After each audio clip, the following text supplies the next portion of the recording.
திராவிடம் என்பது கலைஞர் குடும்பத்தோடு மட்டுமே தொடர்புடையதல்ல. திராவிடம் என்றால் கலைஞர் குடும்பத்திற்கு மட்டும் சொந்தமல்ல என விசிக தலைவர் தொல் திருமாவளவன் பேசியுள்ளது பரபரப்பை ஏற்படுத்தியுள்ளது. ஒட்டுமொத்த திராவிட அரசியல் என்பது என்ன?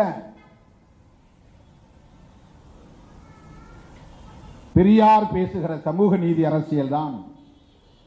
பெரியார் பேசுகிற சமூக நீதி அரசியல் பெரியாரில் இருந்துதான் தொடங்கியதா? பெரியார் பேசுகிற திராவிட அரசியல் பெரியாரில் இருந்துதான் தொடங்குகிறதா என்றால் இல்லை. அதற்கு முன்பே நம்முடைய வரலாற்று அறிவுக்கு எட்டிய வரையில் பண்டிதர் காலத்தில் இருந்தே தமிழ்நாட்டில் அது தொடங்குகிறது.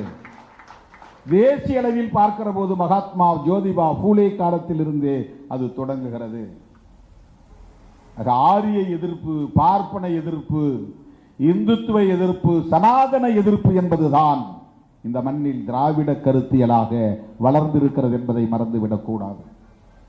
திமுக எதிர்ப்பு திராவிட கருத்தியல் எதிர்ப்பாக மாறுகிற போது நாம் குறுக்கிட வேண்டியிருக்கிறது.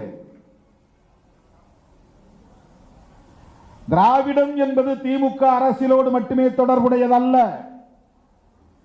திராவிடம் என்பது கலைஞர் குடும்பத்தோடு தொடர்புடையதாக மட்டும் இல்லை, குடும்பத்தோடு மட்டுமே தொடர்புடையதல்ல.